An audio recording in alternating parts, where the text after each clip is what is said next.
This film is a unique record of a traditional way of life that is now under serious threat. The drug taking has begun. The waltz of powders inhaled through one nostril, then the other. The dizziness has taken hold.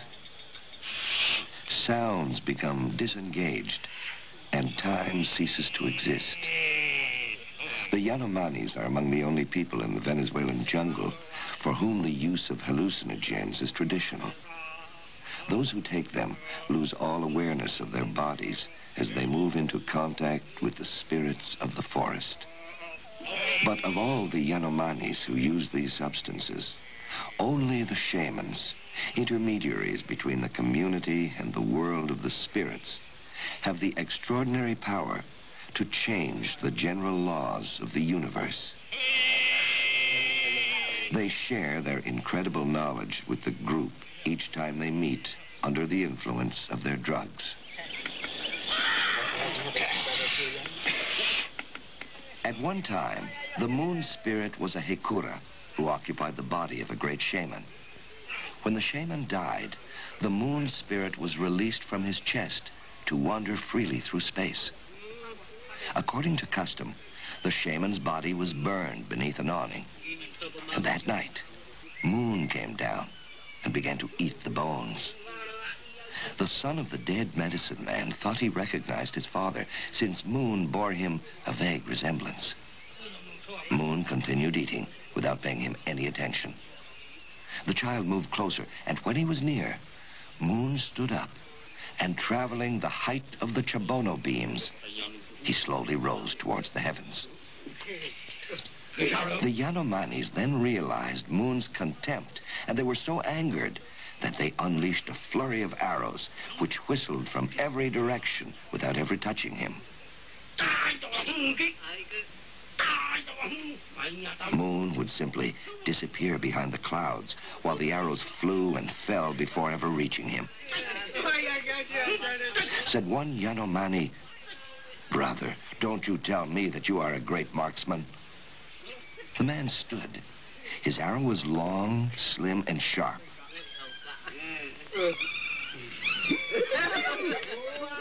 By now, Moon had become an almost imperceptible dot. Still, the archer pulled back on his bow and aimed. "My arrow will travel far," he promised. And so it was, for the arrow flew ever higher until it buried itself into Moon. Blood flowed profusely and soiled the earth, and it was this blood which gave rise to our enemies, the Chamatari, the cannibals, the vultures. It should be known that these were not born of the calf that gave us birth. Cosmic knowledge belongs to the shamans alone. Becoming a great shaman is one of the highest ambitions of a Yanomani, and the only way it can be realized is by enduring the trials of an initiation along the path of the spirits.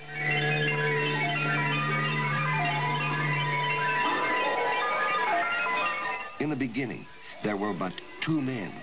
They were birds. And one day, one of them said to the other, "I want to make love." And he did, by introducing his penis between the toes of the other man. And soon, that man's calf began to swell. The leg was pregnant. And sometime after, the muscles split, and a newborn was delivered. Is it a boy? No, it is a girl. They cut the umbilical cord, and the father fed water to the newborn child. Soon the daughter reached the age of reason, and the one who fathered and fed her took her for his wife. When she reached puberty, they mated, and soon thereafter, she became pregnant. She gave birth to another daughter, who was offered as a wife to her husband's friend. And that is how the Yanomani people multiplied.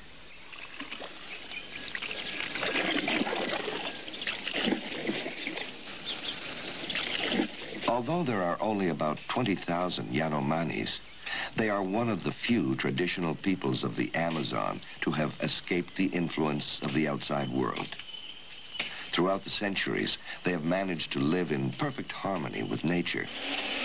Using a basic technology, they have adapted to the jungle and integrated with it. Their only possessions are functional: a hammock for sleeping, a bow and arrows for hunting. This sober lifestyle allows them to move freely throughout the jungle. The Yanomani's habitat is unusual in that it is directly related to their own particular perception of the world. Their communal homes, called chabonos, represent a scale version of the cosmos as they see it.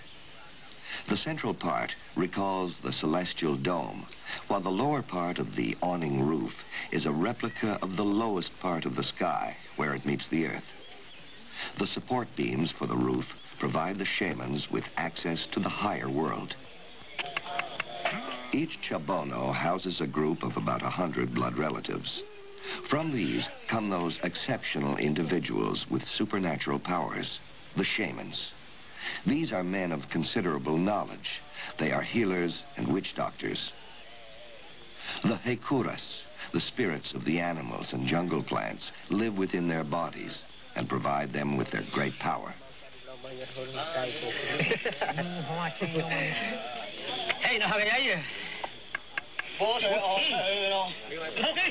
To enter into communication with the Hekuras, it is necessary for the shamans to use ebena and yopo, powerful hallucinogens made from vegetation. The grains and ashes of tree bark are vigorously pressed. The paste is then dried on embers and ground to create a very fine powder. The hallucinogen thus produced is then inhaled through the nose.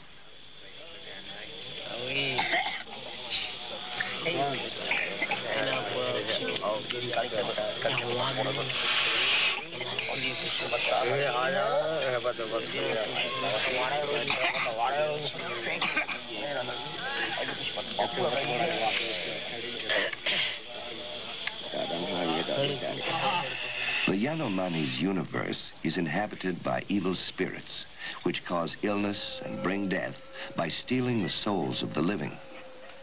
And so the sick are entrusted to the care of the shamans, who transport themselves into cosmic space, where they can chase the demons and recapture and return to their owners the souls of their patients. This child is suffering from a severe case of dysentery. He is dehydrated and is about to lose his soul. The shamans have undertaken the dangerous task of reclaiming the child's soul from the demons. But the path they must travel through the cosmic universe burns like fire, and the soles of their bare feet become covered with burns. But still they forge ahead, in spite of the risk to their own lives.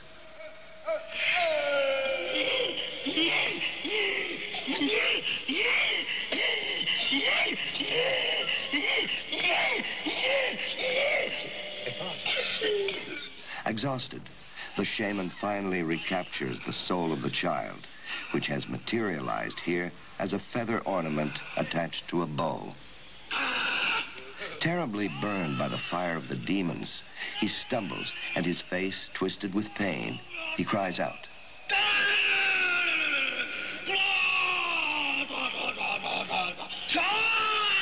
Finally, after having returned the soul to the child, he collapses, drained by his efforts.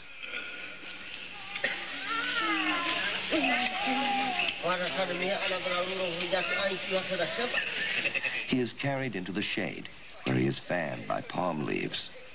Water is sprinkled on him before he is devoured by the fury of the flames. Thanks to his tenacity and his courage, the child will be saved.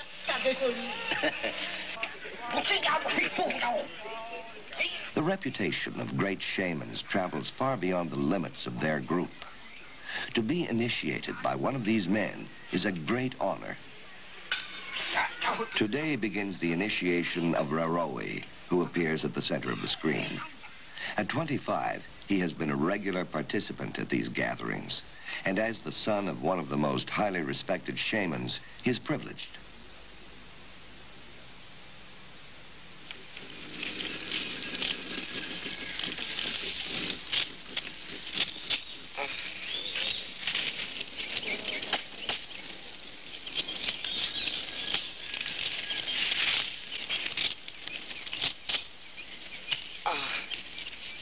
Raroi is determined to become a great shaman, and for several days now, he has been preparing for his initiation.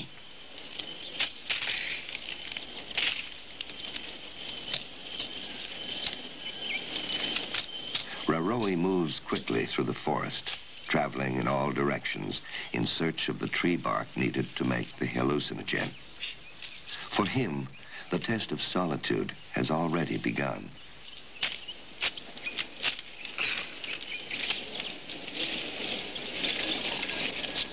Day after day, his solitary quest takes him deeper and deeper into the forest. He will only return once he has harvested enough drug for his initiation.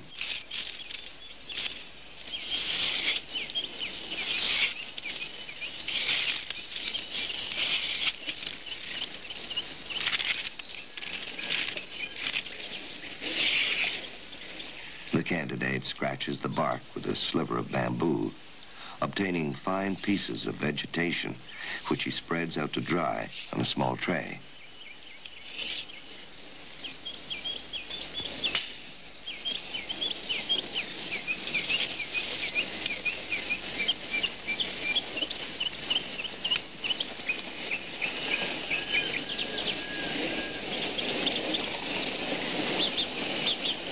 This is a difficult test, since Raroi will incur the anger of the spirits of enemy shamans, intent on undermining the ceremony.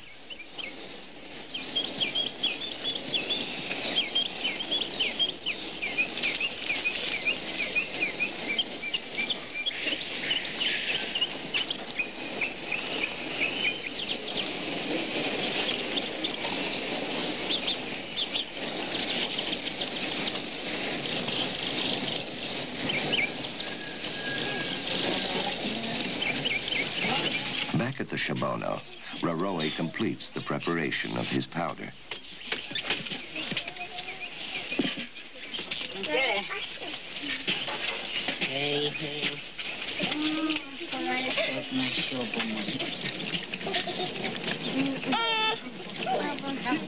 Throughout his initiation, Raroi will live in a drugged state of semi-awareness. For only under the influence of hallucinogens can he remove himself from the gravitation of this world and float into the world of the spirits to absorb their languages, their knowledge.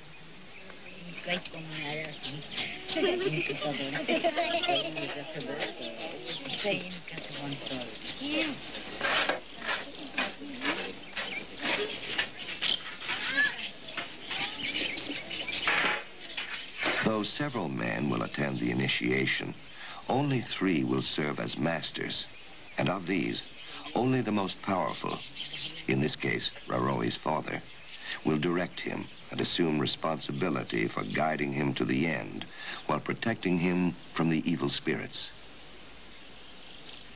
Now the initiation itself has begun. The shaman speaks.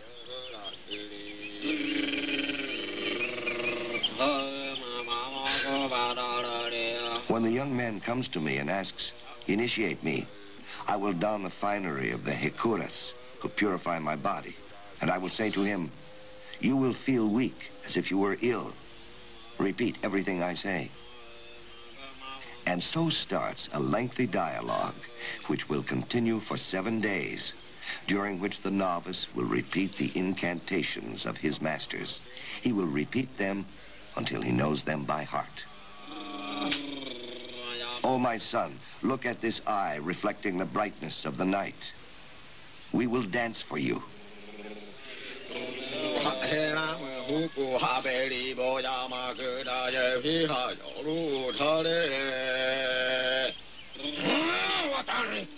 With the help of the bird Herami, we will bring you the image of the moon, and we will be bathed in its light.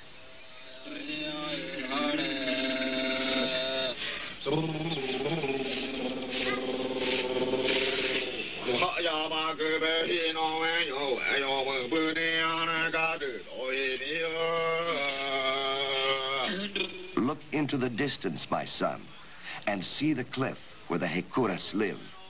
Notice how their adornments fall like the rain.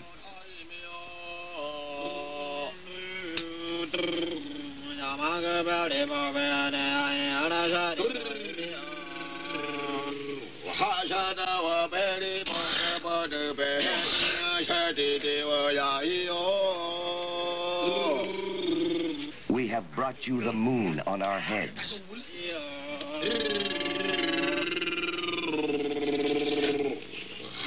Across from Raroe, at the other end of the Chabono, a path traced by the shaman leads directly between his legs, spread out to channel and concentrate right into the chest of Raroe, the Hekuras, whom he will bring through his continuous comings and goings.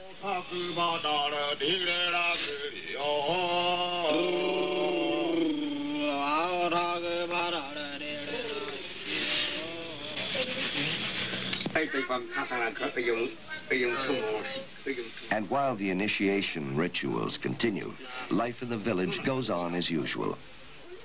The women prepare the tobacco leaves, which the Yanomamis enjoy continuously in the form of quid placed inside the lower lip.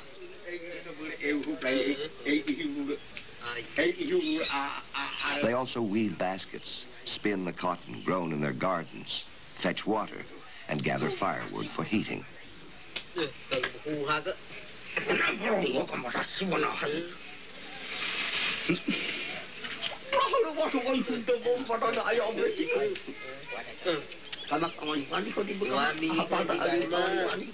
The initiate is now isolated, for he must avoid contact with all of the people living here. In this patriarchal society, women are totally excluded from the initiation rites because their vaginal odor is offensive to the Hekuras. The children are also kept away, for the forces which will manifest themselves are too powerful for them to stand.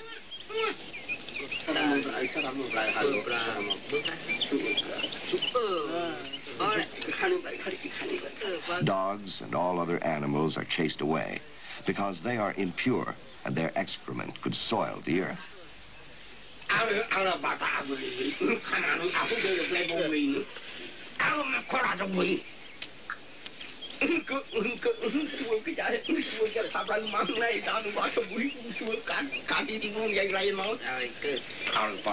Contact between the men of the village and the initiate are kept to a minimum. Time here will now lose all meaning for Raroe.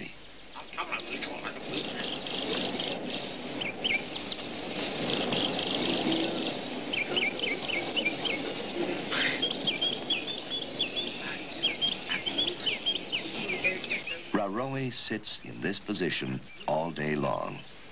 His legs are spread as he faces the path of the spirits. Meat, fish, and bananas are forbidden to him. He cannot drink water to quench his thirst. He is only fed pieces of sugar cane at long intervals. 7 a.m. As the day begins, the drug is inhaled to introduce the strange language of the initiation rites to the shamans and to Raroe. The dialogue continues, this time with 3 shamans.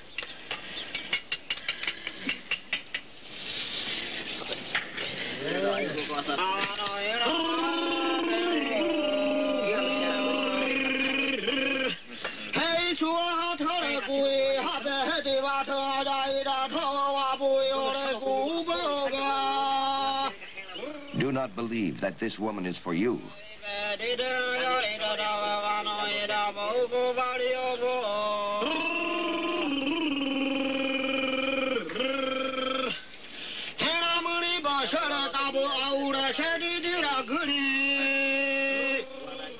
I will give you an arrow from the bird Hirami, an arrow adorned with white lines.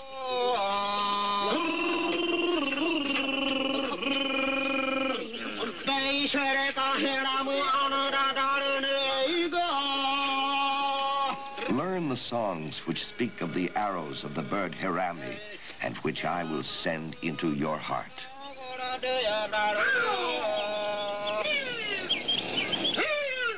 Only after he has listened carefully to Raroi's answer does the shaman change into a Hekura and travel the path of the spirits to transmit with the arrow the power which is sought.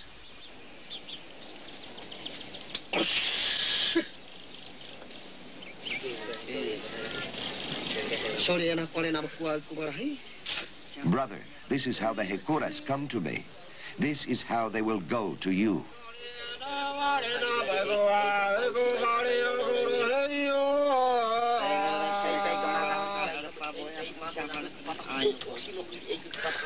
See how the cassava cake of the moon spirit moves closer.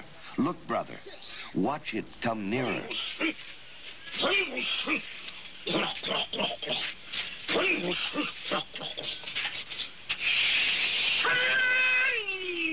Raroi moves from the world of reality as the fabulous world of the supernatural opens up before him. A reality which until now had belonged to the occult and is now being revealed to him through the message of the shamans. It is a new reality, radiating with unbelievable shapes, strange and terrifying creatures bent on devouring souls. Creatures who, in the end, will obey him if he manages to tame them.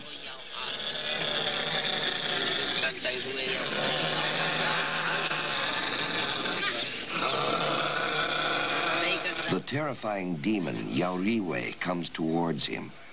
He is master of the Pokoramid birds, and he moves closer, making all the bird sounds.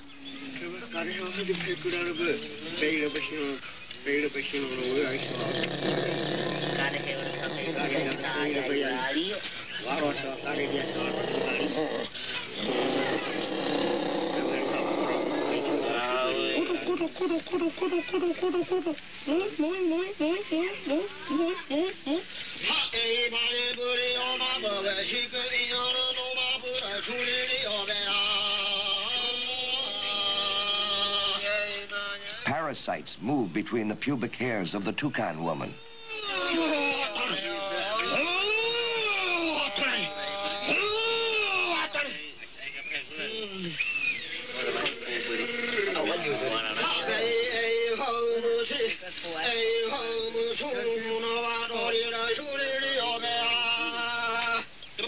The down of the Hemi bird is the creator of the wind.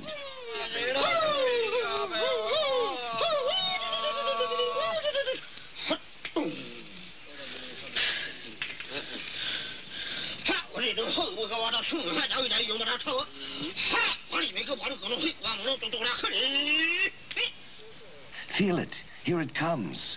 Won't you call the Hemi bird? Won't you call him?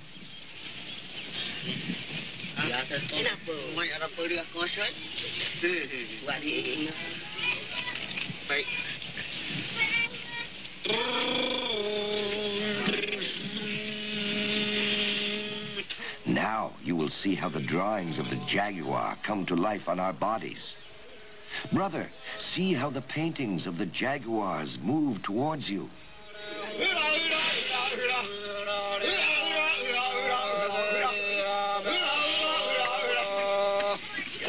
What the shaman is now doing is performed with extraordinary precision. He is completely possessed by the jaguar he imitates.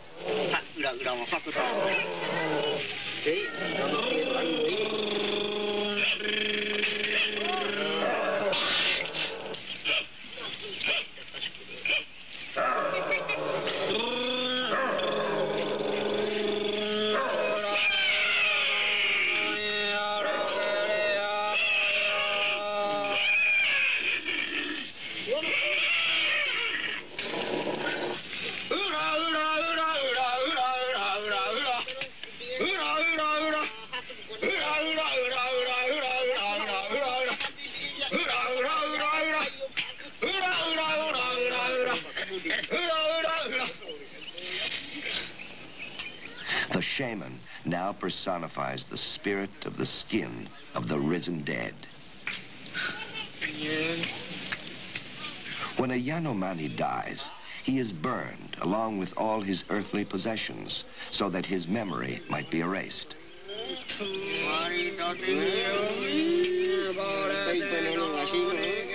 The Yanomanis fear ghosts and the dead who return, for while some are harmless, others are to be feared.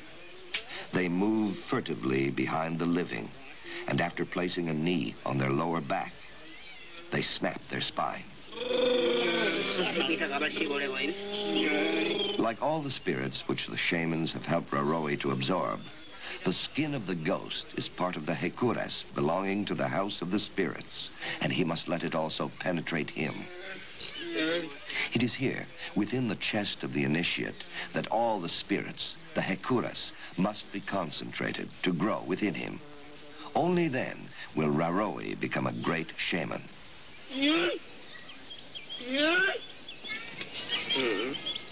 The skin generates heat, and the shaman will tear it from himself to cover the initiate.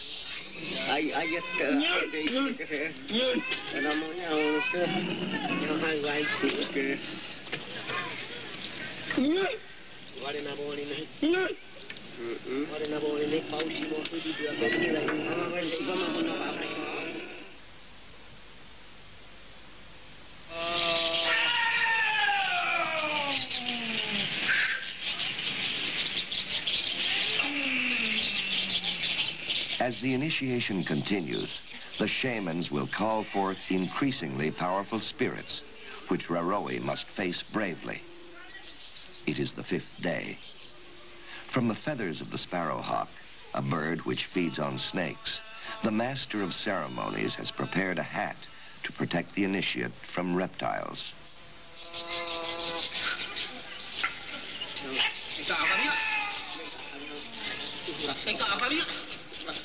When the shamans wish to bring death to someone by using snakes, they cut a piece of liana and split one end to simulate the mouth. They glue white down on the head and then caress this creature, which in their mind comes to life. Then the shamans take it and curl it up along a path where they know their victim will pass. While over there, one shaman calls a spirit he wishes to lead to the initiate. Another shaman, shading his eyes, stands next to Raroi to help him. He describes the approaching spirit to him while making him repeat each sentence. Over there are the adornments of the Koimari birds. Look at the adornments of the Koimari birds.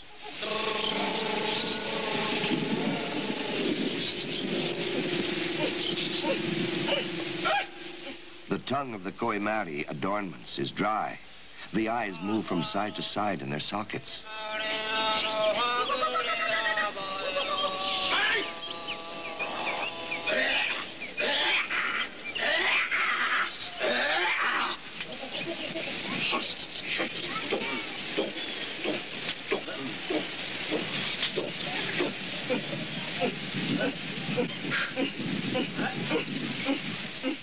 Giving the spirit form in this manner as he moves closer and closer creates unbelievable tension. The initiate has difficulty in suppressing the panic which is taking hold of him.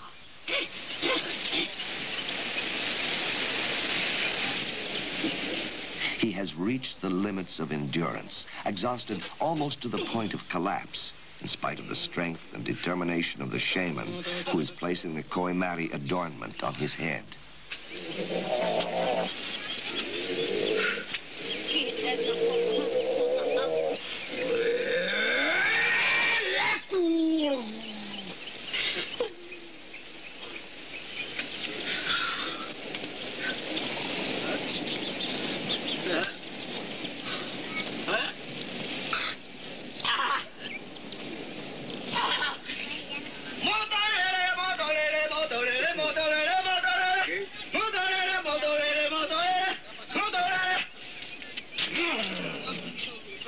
At this point, the master calls upon other Hekuras who will help acquaint him with his new powers.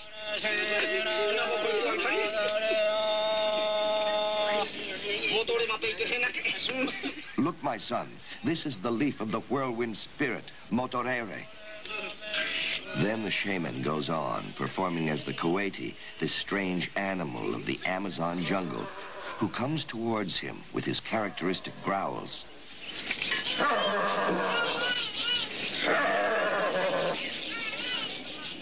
As always, he is assisted in his interpretations by another shaman, whose job is to accentuate the characterization. He says, "Look, we are bringing you the skin of the coati. It is oozing blood." The master also repeats it. "Look, my son. Look again at the coati skin and answer me, my son."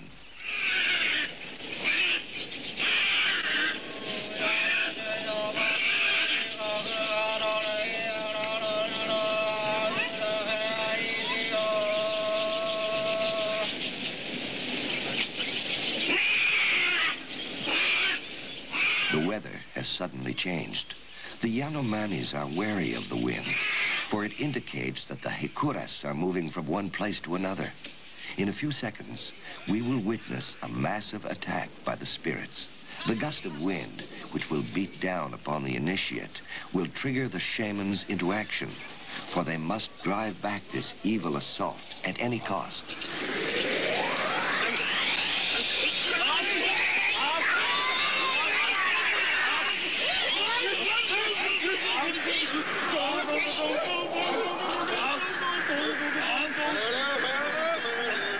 This squall could only have been unleashed by hostile shamans wishing to doom the initiation to failure. Once the danger has passed, the shamans will gather to find the guilty and seek revenge. When the shamans wish to wreak destruction on an entire community, they send hurricanes and torrential rains beating down against it to destroy, in the midst of thunder and lightning, the homes and gardens of their enemies. In Raroi's mind, momentarily tormented by the anger of enemy shamans, come images from his adolescence.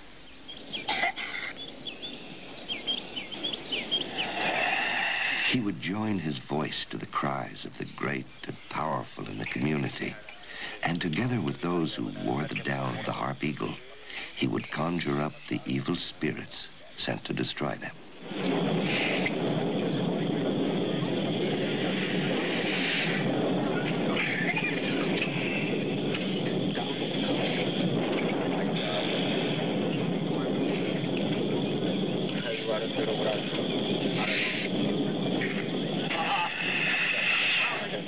Gathered together, they would inhale the yopo, a powerful drug which allowed them to come into contact with the forces of aggression.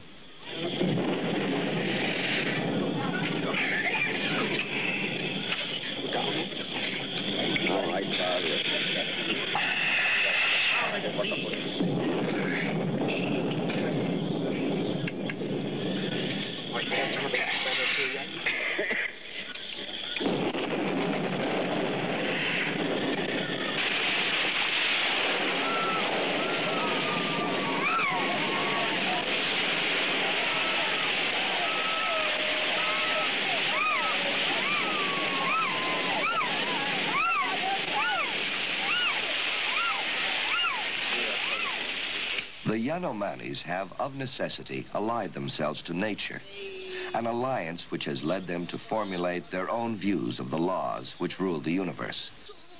These laws are personified by the uncontrollable forces of the jungle. It is the forest which, through the Hekuras, spirits of the animals and plants, directs their destiny and that of the world.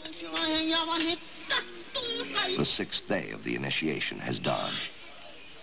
Raroi's father, Master Shaman, quietly moves closer to his son, brandishing a long arrow.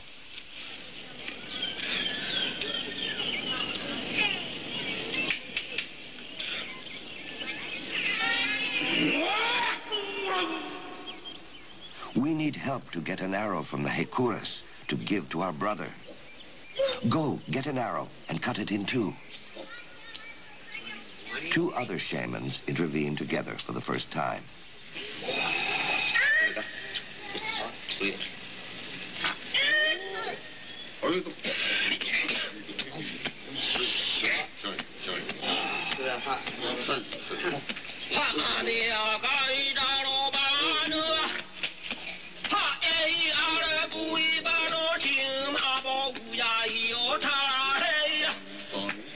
Be careful.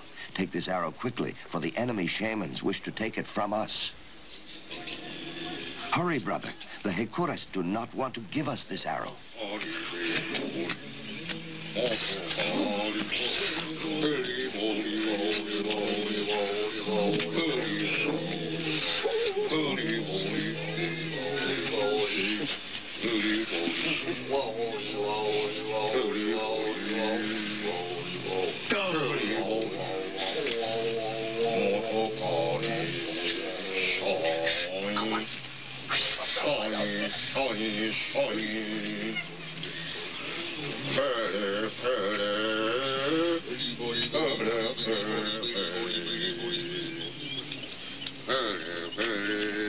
A scented breeze surrounds Raroi. He knows that the Hekuras are there. He feels them moving up his leg, turning around his knee, reaching his thighs, climbing past his hips. He is fully drugged and unconscious. Humor flows from his nose to his chest. But no one would think of wiping it away, for this is the excrement of the spirits which already live within him.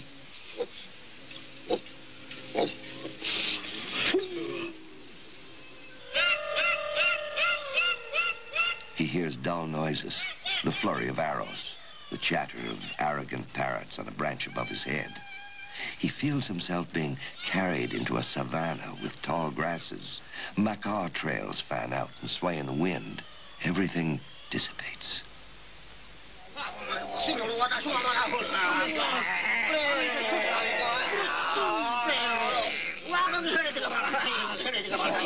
The shamans press in close to him. He must react. He must repeat the chants. But Raroi has become silent. Too weak to answer, he can barely manage to mumble. Father, I can't breathe. My breath escapes me. I cannot breathe. And Raroi, because of the state into which the drugs, the fatigue, and the fast have plunged him, begins to confuse the vigil with a dream.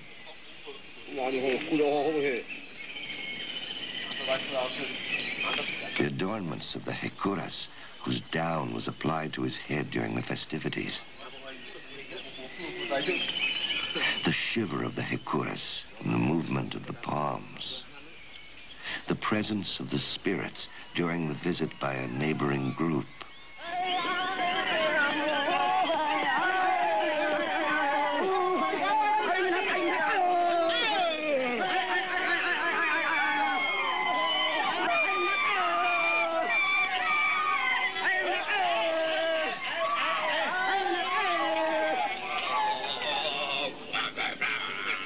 The shamans do everything they can to lead to him the multitude of good spirits which inhabit the magical world.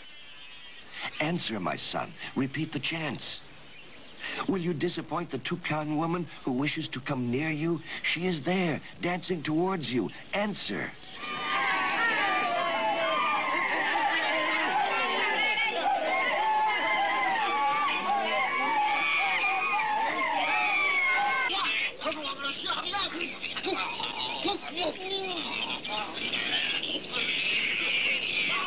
But in spite of all the efforts of the shamans against the adverse forces which are threatening to invalidate the initiation, Raroi's body does not respond. The shamans see Raroi's extreme weakness as a direct attack by the Hekuras.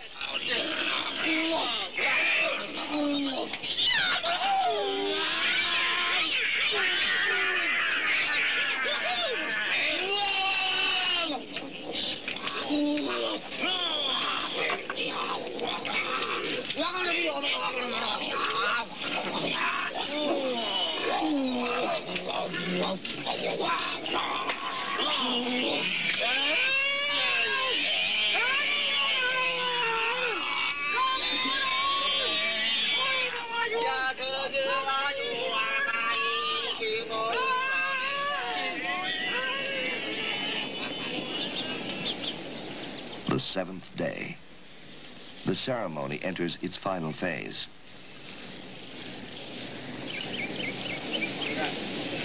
Early in the morning, Raroe's father went into the forest to cut the trunk of a young tree, which will serve in the preparation of the pekamaki.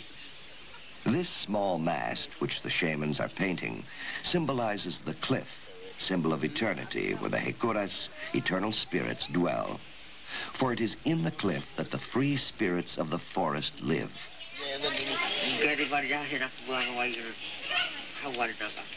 Lines and dots are carefully painted onto this mast, and using palm leaves, the watochi, symbolizing the crown of the harp eagle, is prepared. This is the day of decision, and for this reason, the spirits of the monkeys are alert. They are on the lookout for the slightest sign of spirits who might attempt to steal away the soul of the novice.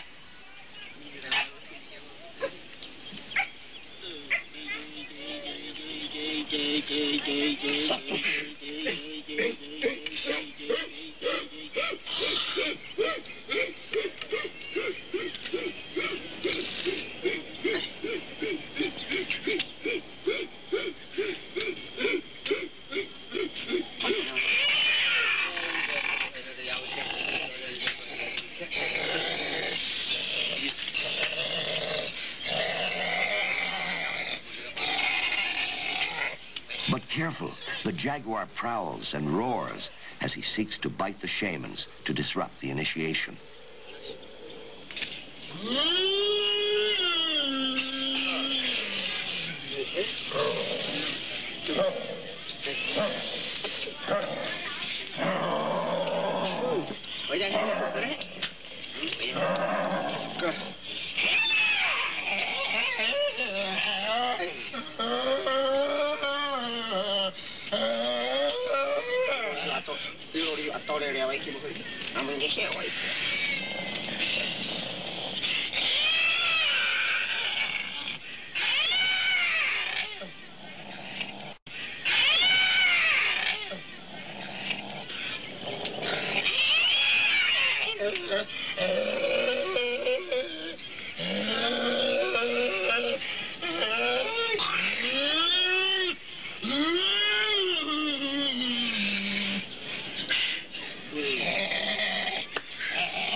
The shamans prepare to embark on the final voyage towards the House of Rock, symbolized by the mast, pekamaki. Shading their eyes with their hands, they scan the horizon. The road is still long, and many evil spirits and enemy shamans lurk along the way.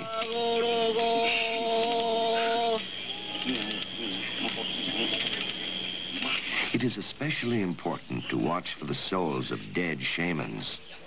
These become vagabond spirits who wander through space in search of an initiation where they can move into the body of a novice and destroy all the best efforts of everyone.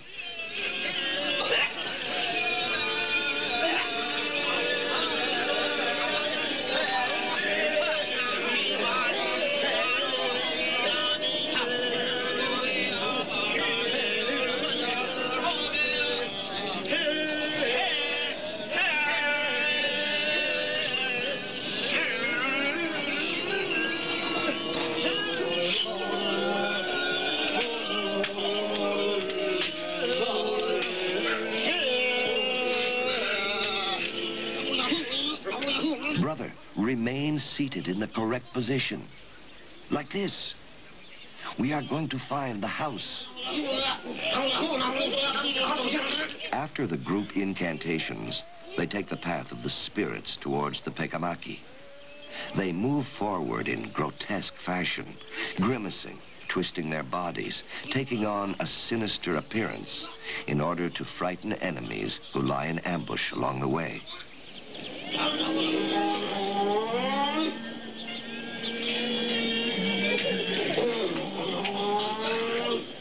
Once they have reached the mast, the shamans rip away its roots and call the spirits who fly around it, all the while imitating their songs and their movements. The woodpecker, the toucan, the hummingbird.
Enormous cliffs appear before Raroe. He sees huge mountains and rivers, unknown countrysides. The Hekuras teach him their names, whispering, "This is such and such a savanna. This peak is known as, this is the river called." And with the Hekuras, he travels to an underground world where he meets up with an anteater who attempts to trap him in his powerful clutches. "Be patient. We have prepared for you a magical tree. Fear not. We will come into your throat, and you will spit out substances which will make you powerful." But as the Pekamaki comes nearer, Raroe panics at the thought of allowing all these supernatural beings to live within his chest. His entire body begins to tremble.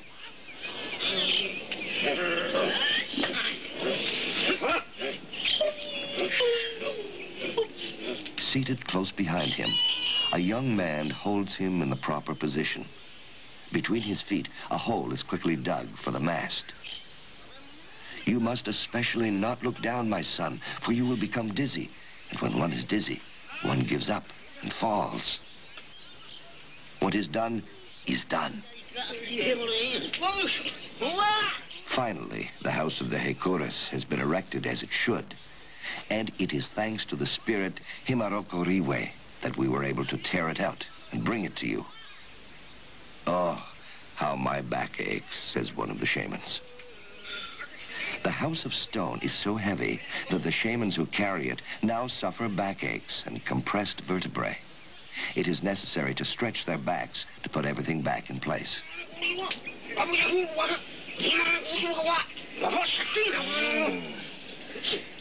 "Look at the house which we have brought you. It is still very new and very fragile. It is truly a nice house, and I can understand now why our enemies had hidden it so well." Raroe no longer reacts to his father's words.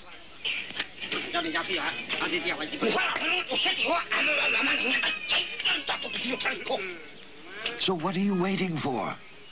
Go and fetch the adornments with which to decorate it." In the meantime, the two other shamans have donned the watochi. The first symbolizes the harp eagle, while the other is the jaguar. While traveling the path of the spirits, they call out to Raroe, "Gather all your forces, for here come the adornments of the eagle and the jaguar."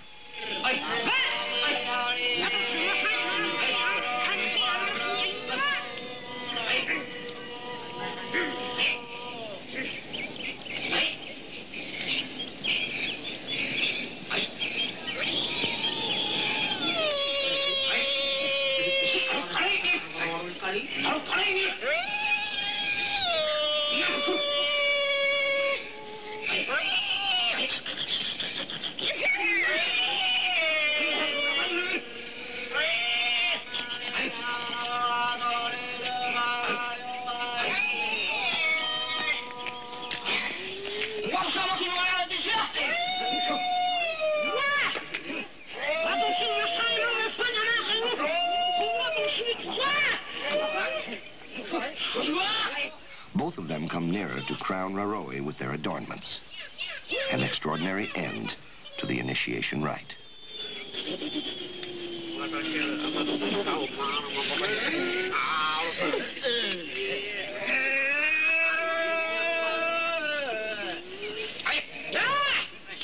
For a few days still, the mast will remain planted in this same spot. It will attest to the terrible sufferings of Raroe. And then it will be torn down, only to be suspended, along with the Watoche, to one of the tallest trees in the forest. For a while, Raroe will have to avoid going near women and fire. He will also have to stay away from the jungle because of the strong odors which could drive the Hekuras from his body, and also because of the cobwebs which could blind him.